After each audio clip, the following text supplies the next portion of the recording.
चलिए अब आगे बढ़ेंगे। पीएम मोदी से मिले हैं पंजाब बीजेपी अध्यक्ष केवल सिंह ढिल्लों।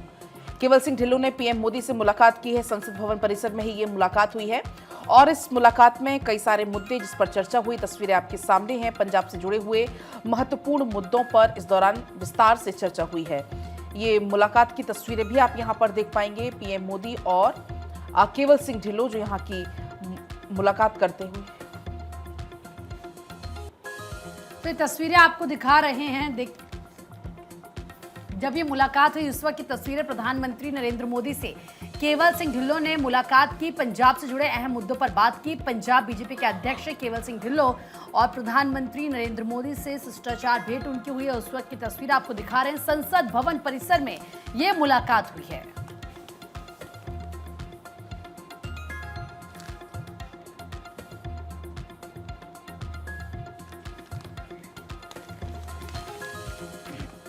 और केंद्रीय मंत्री जितेंद्र सिंह ने बिल पेश किया। पब्लिक एग्जामिनेशन अमेंडमेंट बिल पेश किया गया।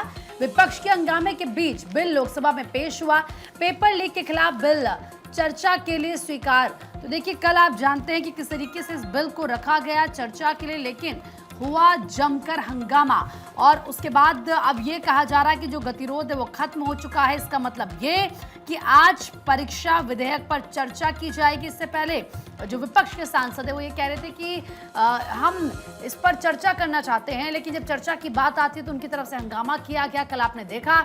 और अब आखिरकार फिर से आज इस पर चर्चा की जाएगी, क्योंकि आज गतिरोध जो कल था गतिरोध खत्म हो गया। तो आज इस बिल पर चर्चा सभी जो विपक्षी दल हैं वो करते हुए नजर आएंगे। तो देखिए, आपको बताएं कि सदन में प्रधानमंत्री कार्यालय में राज्य मंत्री जितेंद्र सिंह ने विपक्षी सदस्यों के शोर शराबे के बीच में ये बिल यहां पर पेश किया। सरकार ने कांग्रेस पर पेपर लीक के खिलाफ कड़े प्रावधान वाले लोक परीक्षा संशोधन विधेयक 2026 पर चर्चा न होने देने का आरोप भी लगाया। हालांकि स्पीकर इस दौरान लगातार कहते रहे चर्चा के लिए कि 3 घंटे का समय मैं आपको देता हूं, शाम को 5 बजे तक सरकार और सभी दल मिलकर सहमति बनाएं।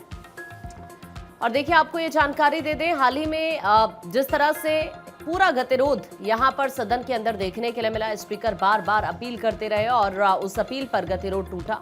आज एंटी पेपर लीक बिल पर चर्चा भी होनी है, वोटिंग होगी। स्पीकर ने फ्लोर लीडर्स से इसको लेकर बातचीत भी की है। तो देखिए, स्पीकर से बात हुई जिसके बाद ये पूरा गतिरोध दूर हुआ। लोकसभा अध्यक्ष ओम बिरला की पहल के बाद पेपर लीक पर सख्ती वाले बिल पर गतिरोध खत्म हो गया है। सभी प्रमुख राजनीतिक दलों ने दरअसल आपको बताएं कि इस बिल पर चर्चा शुरू करने पर सहमति जता दी है। कई राजनीतिक दलों के फ्लोर लीडर्स से लोकसभा अध्यक्ष ने बातचीत की है। फिर सत्ता पक्ष और विपक्ष दोनों ने सहमति बनाते हुए आज इस विधेयक पर विस्तृत चर्चा कराने का फैसला लिया, क्योंकि कल विपक्षी सांसद चर्चा के लिए बिल्कुल तैयार नहीं थे। और इसी वजह से कल भी आपने देखा कि यहां पर 3 बार ऐसा हुआ कि कार्यवाही को स्थगित करना पड़ा। विपक्षी सांसद पेपर लीक के खिलाफ लगातार यहां पर हंगामा कर रहे थे और इसी वजह से कार्यवाही बाधित हुई और आज इस बिल पर चर्चा होगी। आगे बढ़ते हैं। गृह मंत्री अमित शाह ने एनसीपी के दोनों गुट के नेताओं से मुलाकात की है। अमित शाह से अजीत पवार गुट के सुनील तटकरे की मुलाकात हुई है। मुलाकात के दौरान की तस्वीर आपको दिखा रहे हैं। अमित शाह से शरद पवार गुट की सुप्रिया सुले ने भी मुलाकात की है। बीड सांसद बजरंग सोनावने ने भी अमित शाह से मुलाकात की है। अलग अलग ये मुलाकात हुई है, जिसकी तस्वीरें आपकी टीवी स्क्रीन पर हैं। अमित शाह से अजीत पवार गुट के सुनील तटकरे मिले हैं। इसके साथ ही सुप्रिया सुले भी मुलाकात करने के लिए पहुंची है। कई मुद्दों को लेकर यहां पर बातचीत हुई है। साथ ही साथ बीड के जो सांसद है बजरंग सोनावने, उन्होंने भी मुलाकात की है।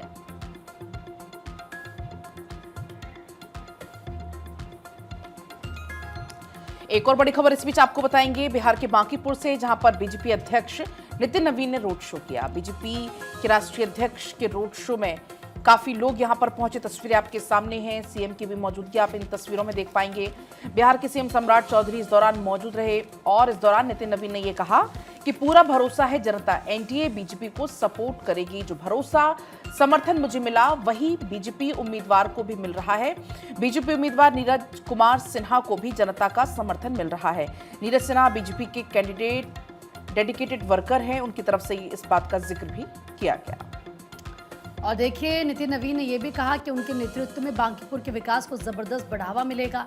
ये चुनाव डबल इंजन सरकार को और मजबूत करेगा। नितिन नवीन की तरफ से जब प्रचार प्रसार किया गया, इस दौरान ये तमाम बातें कही गई हैं। आप जानते हैं कि बांकीपुर में बाई इलेक्शन हो रहे हैं, तो वहीं बांकीपुर उपचुनाव पर सीएम सम्राट चौधरी का भी स्टेटमेंट सामने आया। बिहार के लोग एनडीए बीजेपी के साथ हैं।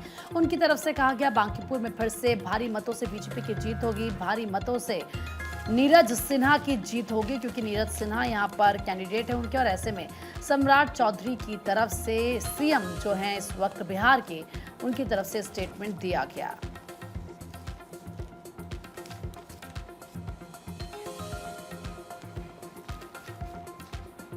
राज्यसभा में उठा बिहार की वक्फ संपत्तियों का मुद्दा। शिया और सुन्नी बोर्ड की 574 जमीनों पर अतिक्रमण।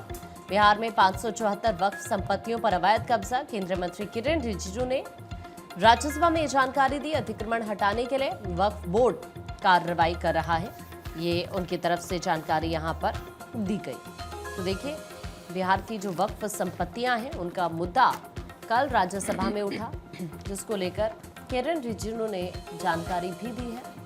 अतिक्रमण हटाने के लिए बोर्ड लगातार कार्रवाई कर रहा है। उन्होंने इस बात का यहां पर जिक्र किया।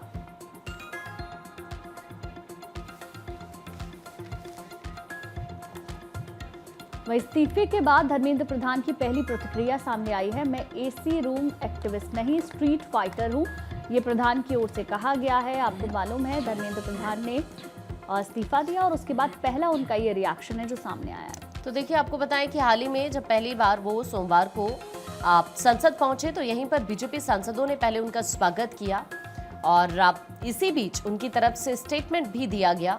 उनसे जब यहाँ पर बातचीत की गई तो उन्होंने यहाँ पर देखिए कहा कि मैं एसी रूम एक्टिविस्ट नहीं हूँ, स्ट्रीट फाइटर हूँ, ये उनकी तरफ से यहाँ पर कहा गया। दरअसल संसद की कार्यवाही 11 बजे शुरू होती है।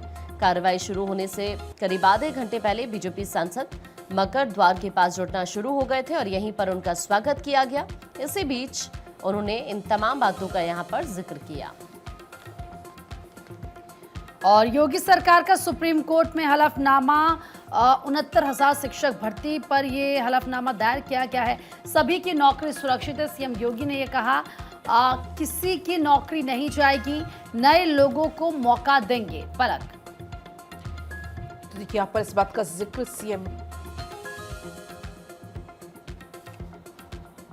करते हुए नजर आए। और आपको ये बताएं कि दरअसल आपको बताएं सीएम योगी ने कहा कि किसी की भी नौकरी नहीं जाएगी। सरकार की तरफ से सुप्रीम कोर्ट में हलफनामा दाखिल किया गया है, नए लोगों को मौका दिया जाएगा। 69,000 शिक्षक भर्ती को लेकर यह हलफनामा योगी सरकार की तरफ से